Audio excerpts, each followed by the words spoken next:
Hi, I'm Nate. And I'm Alex. And we're broadcasting students here at the University of Nebraska-Lincoln, and this is Fast Forward. And the show starts right now.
Hello, and welcome to Fast Forward. Fast Forward is a variety show produced here by broadcasting students at the College of Journalism and Mass Communication. I'm Nate. And I'm Alex. Alex, what are you going to do this summer? I got an internship lined up, Nate. What about you? I'm thinking of doing an internship of my own. Oh yeah, where at? The Ghost Cops. They actually have one already, buddy. I'm sorry. Do they? Yeah, but hey, why don't we check it out? All right, let's do that. You told him we were coming, right? Oh, sweet. Let's try it. Hello, is anyone home? Hey, how's it going? Oh, hi. You call us? Yeah, you're the Ghost Cops, right? Well, yeah. Well, my friend, first glance, everything seems all right. You were telling me you're hearing some spectral activity, or? I've got a surprise for you. Come on, guys, let's go. I'll show you. Right in here. How cool is that? Okay, go ahead. Jake, you're first. You're first. Wow, look at all the potential here. This is pretty neat.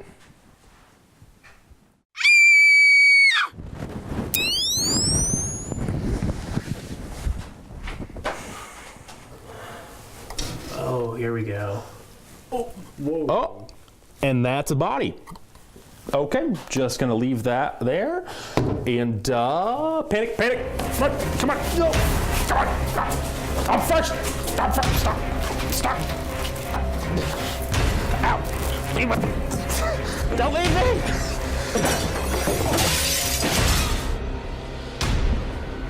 That does it for this house. You guys going somewhere?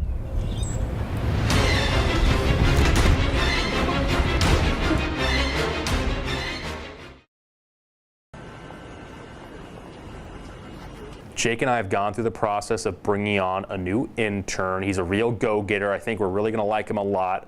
But we really needed him because we were having a little bit of difficulty managing our case files. Some of our, ghost hunts have gone better than others. We've had a couple run-ins with some, interesting characters.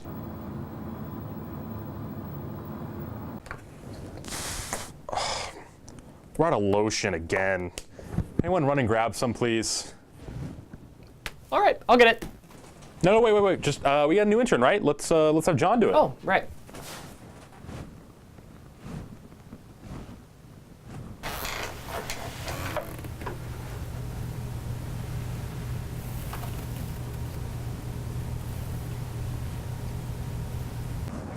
Okay, everyone. Gonna call a team meeting, just full-time staff only.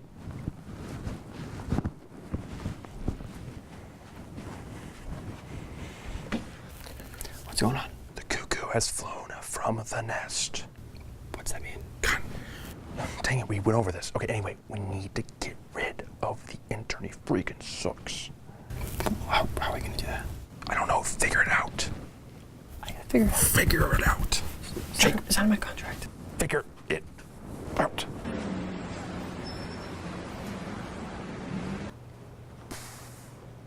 Jake, it's time to pull out the big guns. Not again. Jake, you know what to do. Okay. This didn't work last time. Throw this thing on. You gotta get in there and scare him. Come on. No. Come on. Come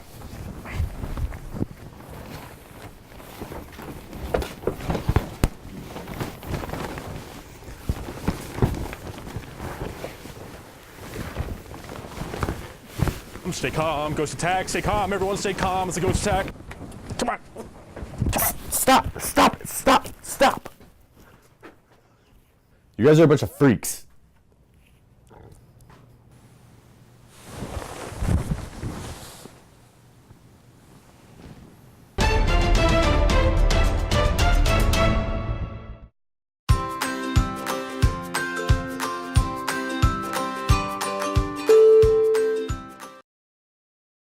Hey Tim, what are you doing right now? Just checking over the old script here and then I head up the studio. Oh, hey. Didn't know we were starting so early.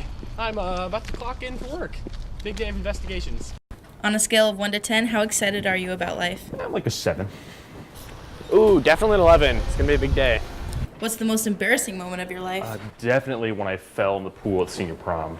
Most embarrassing moment of your life? I don't know. I don't want to talk about it. I don't do well with interviews. iPhone or Android? I'd say payphone. iPhone or Android? Me and Tim work with more of a third-party company. Ghost Cops or Ghostbusters? Ghost cops. All right, thanks Tim. Have a good show. Ghost Cops. All the way. All right, we'll leave you to it. Thanks, Jake. Thank you.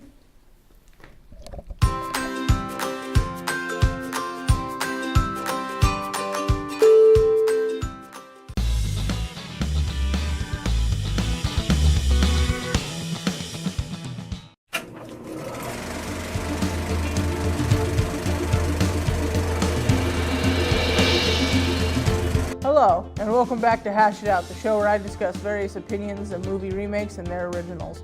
I'm your host, John Jones, and today I'll be talking to you about the Ghostbusters. Ghostbusters is about a group of people who actually figure out how to fight and contain real ghosts, and just in time too as a ghostly plot of mass destruction begins to unfold. The original 1984 Ghostbusters starred classic heavyweight actors like Dan Aykroyd, Bill Murray, and the late great Harold Ramis.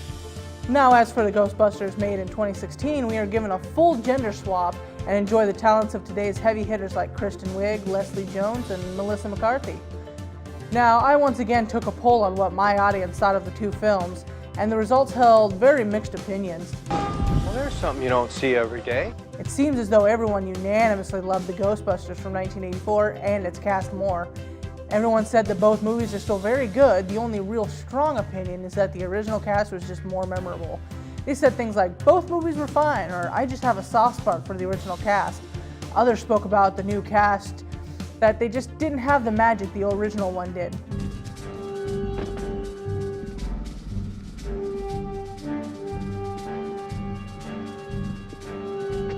Got your stick? Oh! Heat him up! Personally, I feel the new cast really had to raise the noise level for their comedy. No! Get out of my friend! Ghost!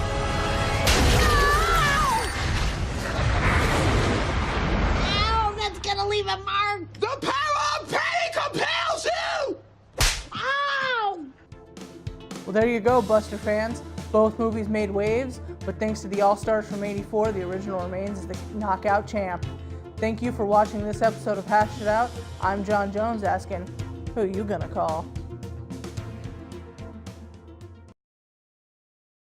Hey Nate, who you gonna call? Is my mom? What? No, come on, Nate. Who are you gonna call? Is it the Ghostbusters? No, we gotta call Stefan. He wants to show us his collection. You know, that does sound pretty cool. Collector's edition is next. This is Collector's Edition. My name is Stefan Decker. Today I thought I'd treat you to my collection. I just moved, so I've got a lot less clutter. I'm gonna get started and put away my Transformers collection in my new home. The love of Transformers kind of comes from a love of combining transforming robots. And Transformers has a lot of those. When I was a kid, it was Power Rangers, but it took me a long time to realize that it wasn't the actual Rangers that I cared about or the monster of the week. It was the transforming robots. And so here we have a team of what's called a combiner. Each vehicle has its own individual robot forms.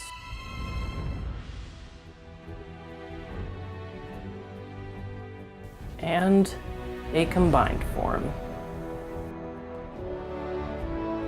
In addition to all my Transformers, I've got a decent amount of video games. I've got all my old systems. I don't get rid of anything.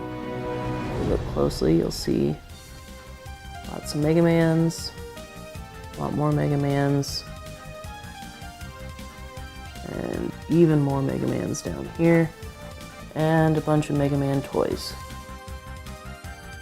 Also got some Bionicles. These are from Lego. Me and my little brothers used to collect all of these when we were kids. Here's a Voltron. I got that at a really good price. Got some more miscellaneous Transformer stuff.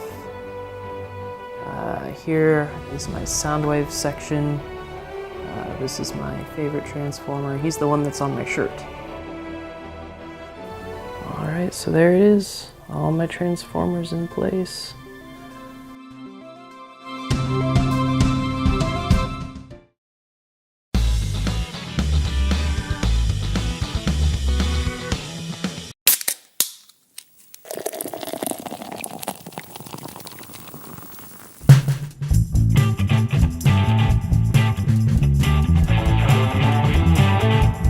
For this last episode of the 5 o'clock hour, we take it to the roots of the Nebraska craft brewing industry, Empyrean Brewing Company.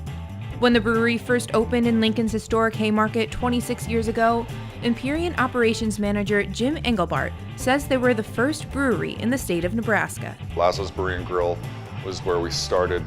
Our owners were responsible for getting the original legislation passed in Nebraska to allow for brew pubs to operate. So that's how we got to be first. We made it legal, and then we opened the first brew pub. Brewing back then was almost unheard of. We're talking 1991. There was roughly 250 small breweries operating in the United States at that point in time. So over the years, we've grown in a lot of different ways, both in terms of the types and quality of beer we make, the scale that we make it on, and the markets that we sell the beer in. What sets Empyrean apart from many breweries in the state is their presence on grocery store shelves, something Engelbart says is a double-edged sword when it comes to business. In our market, 70 to 80% of the beer consumed is consumed at home.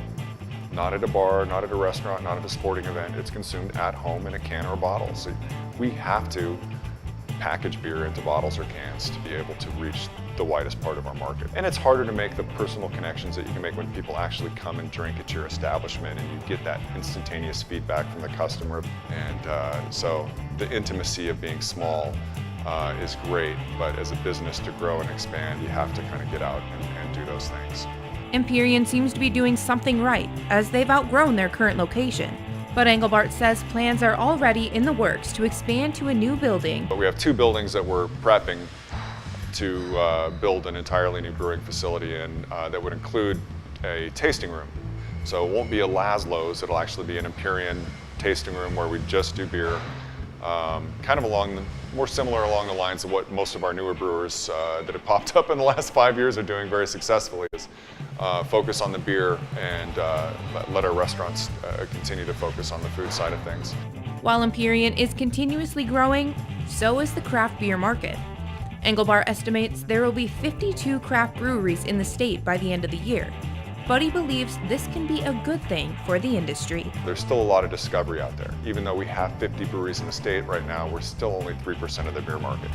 So there's a ton of room for all of us to grow. Even if we just grow a little bit, even if we get another 1% of the beer market, that alone could support another 10 to 15 breweries in the state. So there's still a lot of room to grow.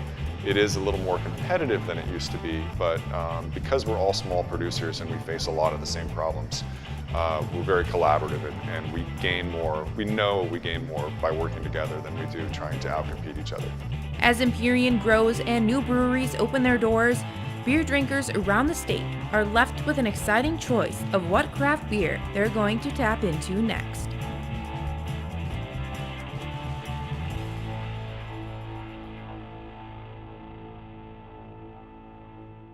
You know, after we're done shooting, we should really go there and get a drink.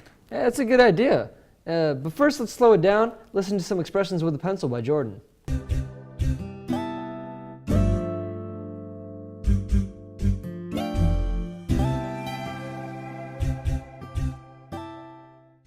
Don't run, girl. The velocity of hatred poured onto the carpet.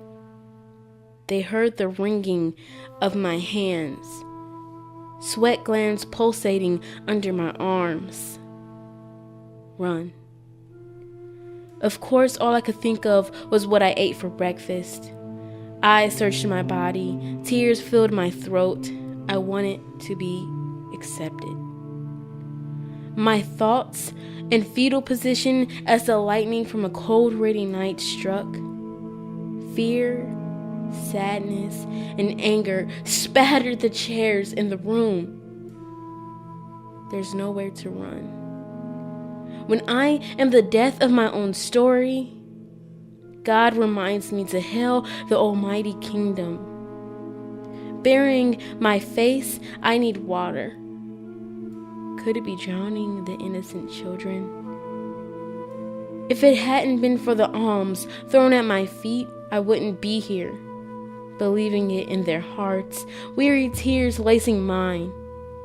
I let out a laugh. I breathe in a punch.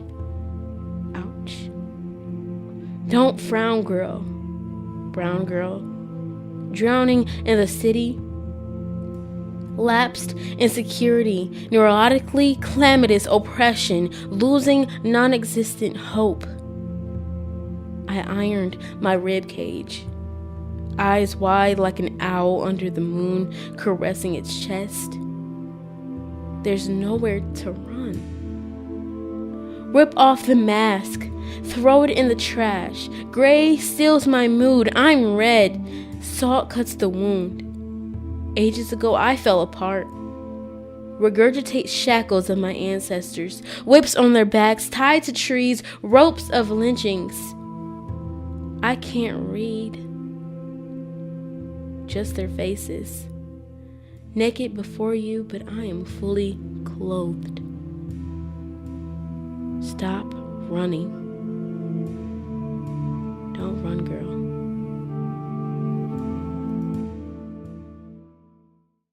Hey, Nate, is water wet? We're not doing this again. Come on, Nate, is water wet? Stop. Just answer the question, Nate. Water isn't wet. Reese's Pieces. Let's go find out on Mysteries of the World.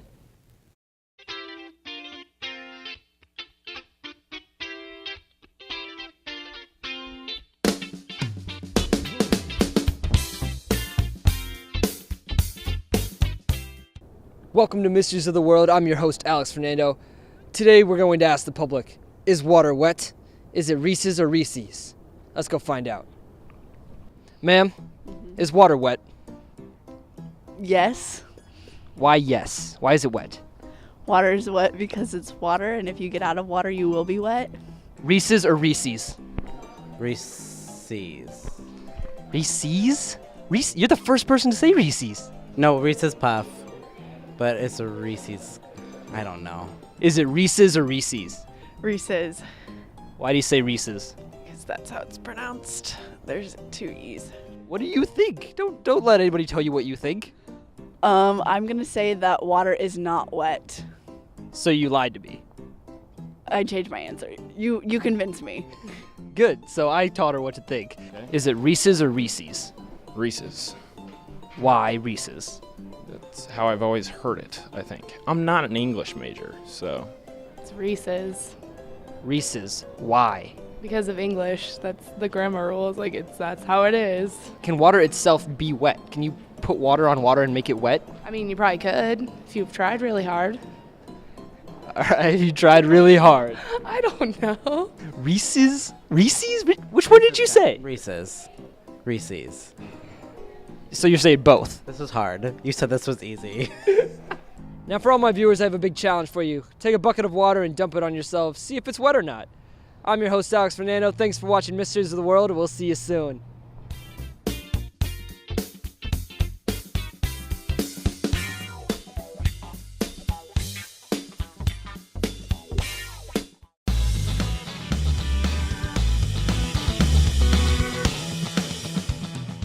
Hey everybody, I'm Andrea Hogsett, and this is Awkward.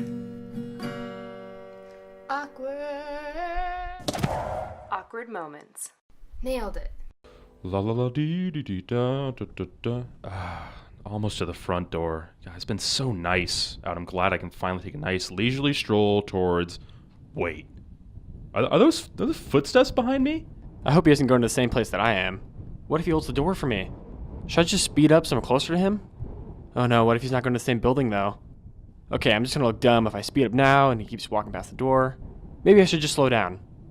Then he'll just let the door go and I won't have to worry about it.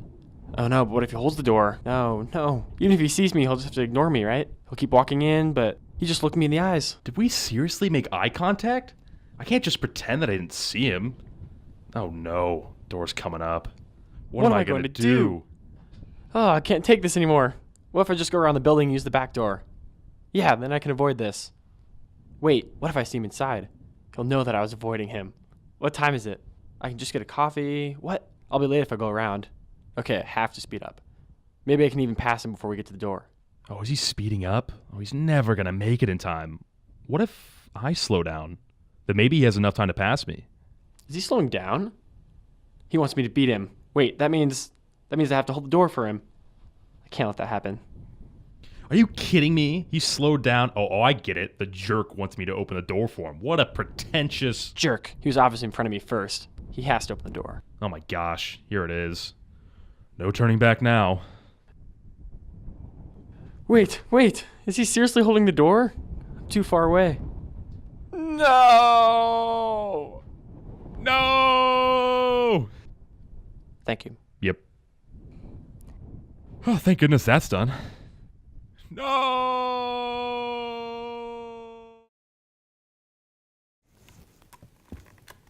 Hey, wait, go back. You know, to be honest, Alex, I have no idea how to rewind this thing. You know what? Let's just rewind with Shannon.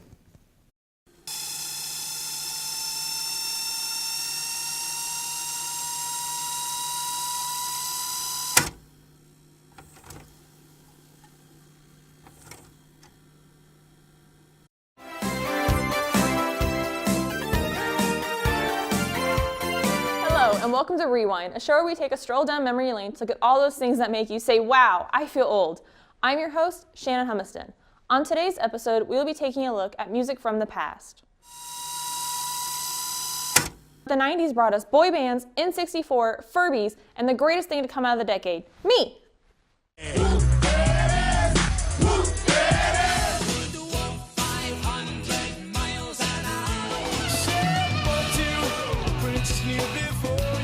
That's what I said.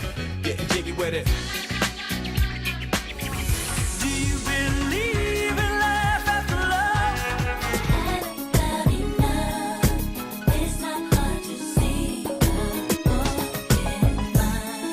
Now we enter the 21st century, a time of flying cars, hoverboards, self-tying shoes, and the 19th installment of the Jaws franchise. Okay, while Back to the Future gave us false expectations of the 2000s, some cool music has come out of it though.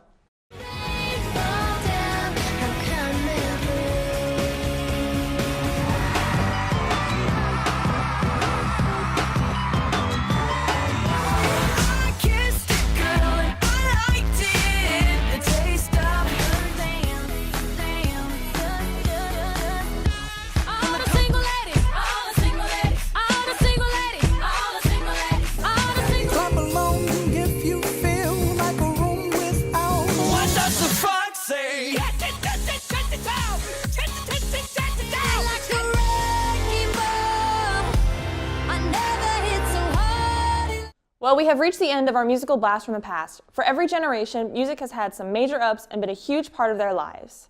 And who knows, maybe 2018 could be the next greatest year in music history. I'm your host, Shannon Humiston, and this has been Rewind.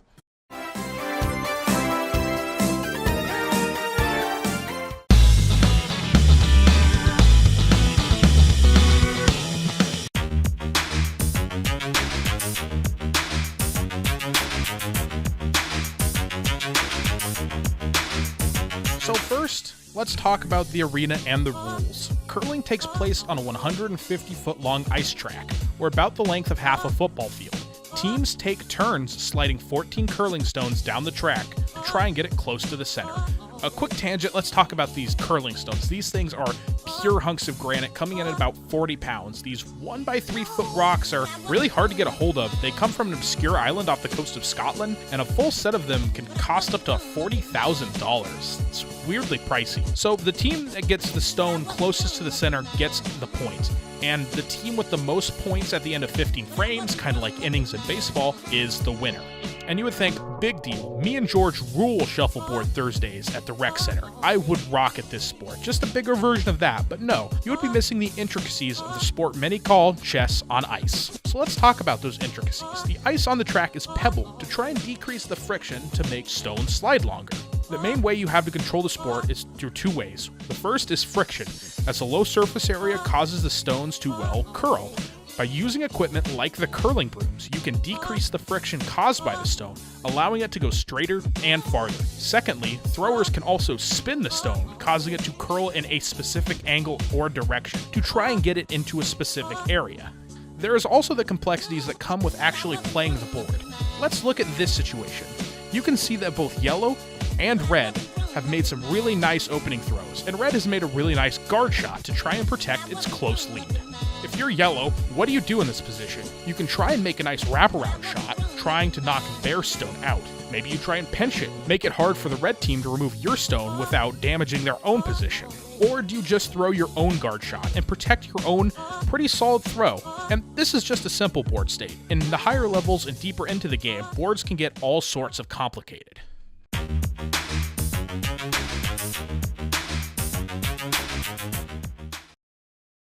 You know, that was pretty cool. Definitely. But I want to see a band now, so I can go to a concert. Well, here and look. Jesse will take us to see Centerpiece in Behind the Band. All right.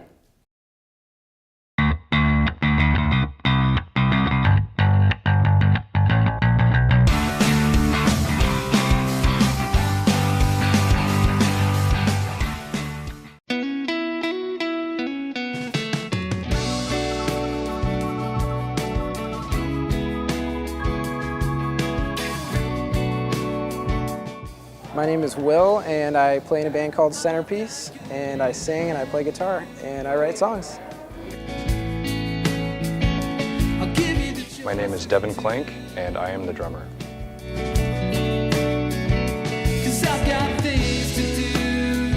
My name is Jay, and I play the keys.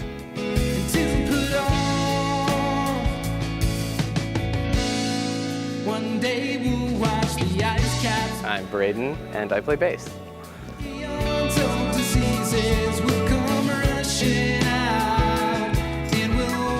The band started about 2016. It was a project that I started with a group of songs that I had, and just kind of started out by recording those songs, and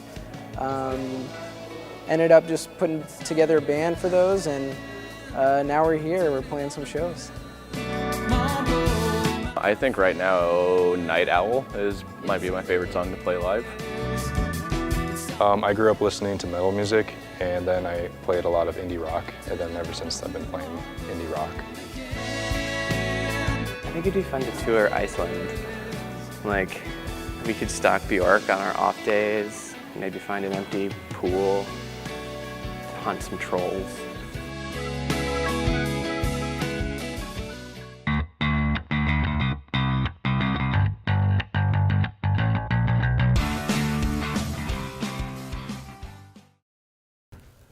Well, that's it for us at Fast Forward. I'm Nate Muehlbach. I'm Alex Fernando. Thanks for watching. We'll catch you later.